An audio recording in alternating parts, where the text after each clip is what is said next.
Happy Friday, I'm Francie and this is Chris. Today we are covering the story of Joe Ray Metheny and we're going to be making crab cakes. We decided to make this recipe because this crime is situated in Maryland, Baltimore, USA, and crab cakes is what they're famous for. Exactly. Yeah, I'm just going to dump in the crabs and then I'll cut up some green onions and you're going to squeeze the lemons. Yeah, we just went with like crab meat. Already pre-cooked. Easy. Exactly. I need some Okay. We'll let Chris do it with her upper body strength. Oh shit. Yeah. It's a squirter. So with this story, Joseph actually writes his own biography and his own telling of the crimes that he committed. So we're actually going to be reading that in this episode. But so definitely a different take. So we're gonna say what we know about what he's done, and then like from what we've read, and then we're gonna tell his side of the story, which is kind of crazy.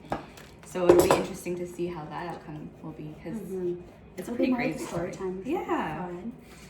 So just with a couple of the facts that we've gathered together, his killing spree ran from 1976 to 1995, and Joe in the 1990s ends up confessing to the murders of Kimberly Spicer, Tony Lynn Ingrassi, and Catherine Magaziner. That's pretty crazy. So Metheny felt compelled to strangle the women. He is currently serving life in prison still. So he's still alive. Oh, still crazy. Yeah. So getting back to the recipe, I'm just done with the squeezing of a lemon. We used 2 lemons in this. Yep. And we're gonna put a couple teaspoons of red pepper, a couple teaspoons of dried tarragon, and a couple eggs in it, and then we're done. We'll be mixing it up. Super simple. Yeah, super simple. I have 2 eggs right here. Yeah, perfect. On it. Yeah. This is the first time I've ever made crab cakes, but I love seafood. Yeah. Oh, have you ever had them before? I don't think so, actually. No? I love crab cakes. There's like lobster cakes too. Those are good too. So good. Yeah. So I'm just mincing the green onions, and then we'll be crushing crackers and adding all the stuff and mixing it. And that's it, honestly. It actually looks so good in here. That crab meat looks delicious. I love how easy this is. Yeah. Just gonna free pour the pepper flakes because you know us. We like the spice. We need it spicy.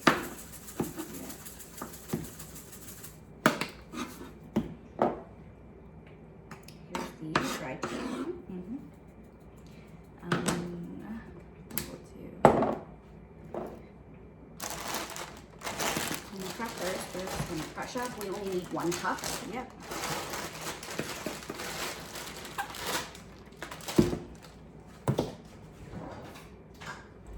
The crackers I am gonna measure just because if we are adding too much, then it's gonna be too dry. Yeah. So this is 6 tablespoons of mayo. So let us know, have you tried making crab cakes before? And if so, like, is there a special recipe that you use, or you insert something else in it? Yeah. Have your own take on it. Exactly. So lesson learned, drain the crab meat. Yeah. But these are still gonna be good. As we said, our first time and we're basically making them with you, so Exactly. trial and error. Exactly. That looks good. That looks amazing. Yeah, that'll stay. So we're just making our patties here. And how big would you say we're making these? I'd say like palm size. Yeah, good. So getting into a little bit of Joe's early life. Joe's father was an alcoholic and was killed in a car accident, so really sad. And his mother worked to continue to raise the 6 children. 6 children, that's insane. Yeah, so that's a lot on her plate, but even so, she supported them. They never lacked anything. They were well fed. They had a good home life. She worked 3 jobs too, hey? Like barmaid, waitress, and food truck delivery. Yeah. Food truck delivery, yes. So she was a busy lady, understandably. And so aside from her working a lot, really everything in his childhood was normal. He wasn't in foster care, didn't spend a lot of time with other family members. So it was good. Nothing out of the ordinary. Nothing out of the ordinary there. He was also an above average student. who always did well in school and was a polite Never kid. mean. Not rude, Yeah. not a mean person. So Yeah, that's what his mom said. He was super sweet and everything. So she's like, she has no idea where he went wrong. She did say that he joined the army as soon as he turned 18. He seldom contacted his mother after he joined the army.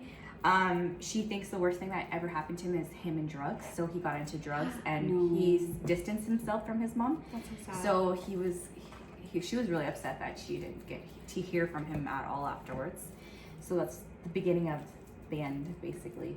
Aw, that's so sad. Yeah. I can't imagine that. Like, Yeah, I hope my kids always talk to me. But that's still a really sad story. From his mom's point of view anyway. Yeah. Yeah.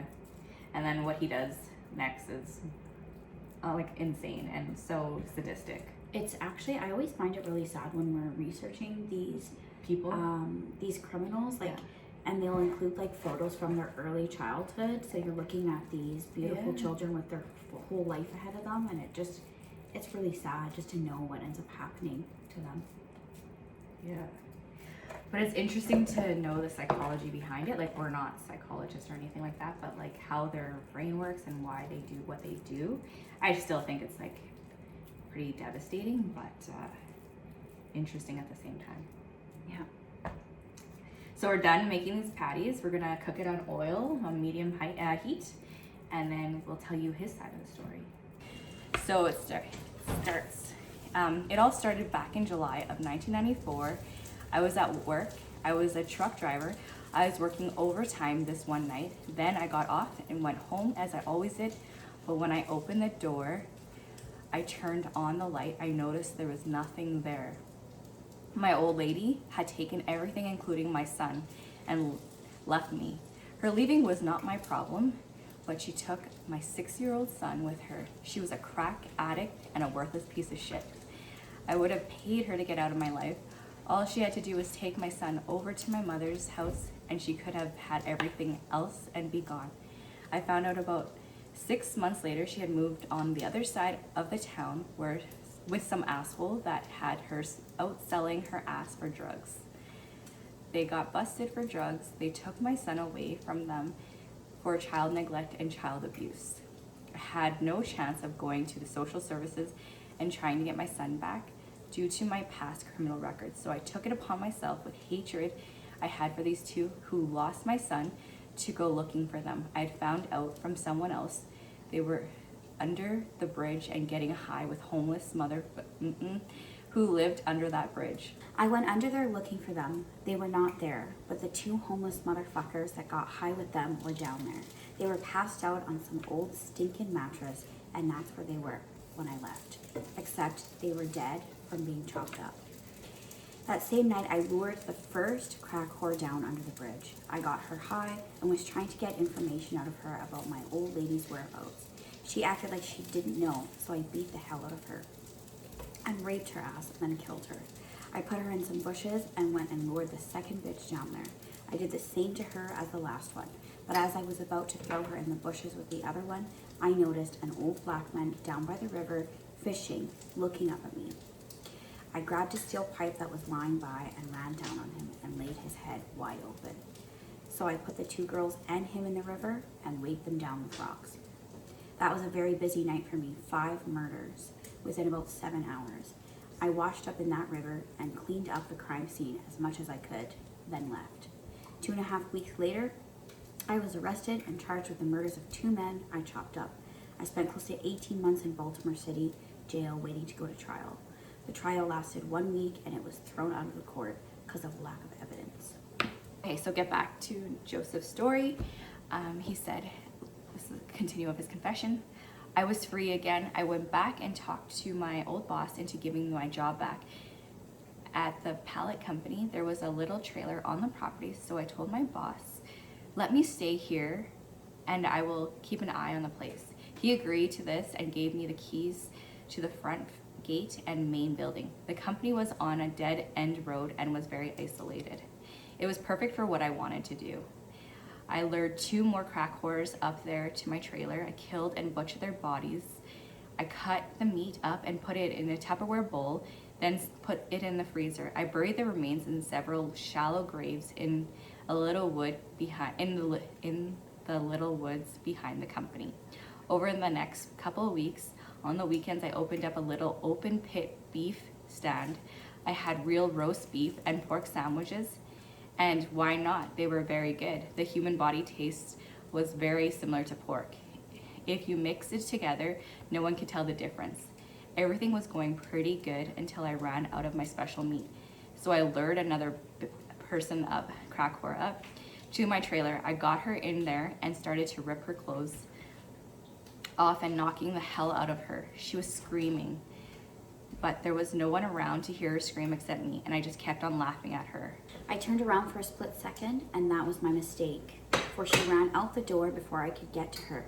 There was an 8-foot chain link fence with barbed wire on top around the front of the company. There was a stack of wooden pallets next to the fence about 10 feet high. The bitch scaled those pallets like a monkey and jumped the fence and ran down the main road, where some guy in a pickup truck picked her up and took her to a nearby gas station where they called the cops. Well, I knew the cops were on the way, but I didn't run. I gathered up her clothing, grabbed the keys to the gate, and went out and opened it.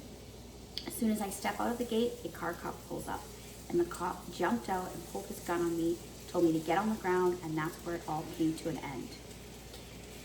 They took me down and booked me. She had told them that I said I was going to kill her, and the rest, which was true. They had me sitting in a little room down at homicide, drilling me and damn near kissing my ass, trying to find out what I had done. They pulled me out of the city jail every day for 1 month, taking me back and forth between the company and the bridge. These crab cakes look amazing. Yeah, they do look amazing. Crazy over at the company digging up the remains of those 2 bitches there, because I had the remains buried in 7 different holes. The only thing I feel bad about in any of this is that I didn't get to murder the 2 motherfuckers I was really after, and that's my ex-old lady and the bastard she got hooked up with. Well, that's my story, horrible but true. So the next time you're riding down the road and you happen to see an open pit beef stand that you've never seen before, make sure that you think about the story before you take a bite of that sandwich. Sometimes you never know who you may be eating. Ha ha. Thank God we cooked crab today. Yeah, I know. I was like, oh, I'm glad we didn't do That it. is But almost it's twisted. unbelievable, It's so twisted. actually. I feel like I'm reading fiction. Sorry about the swears. But that's as Joe wrote it. Yeah, as Joe wrote it. Let's try these out. These They're are good. really good. Mm-hmm. Is there the texture? Yeah.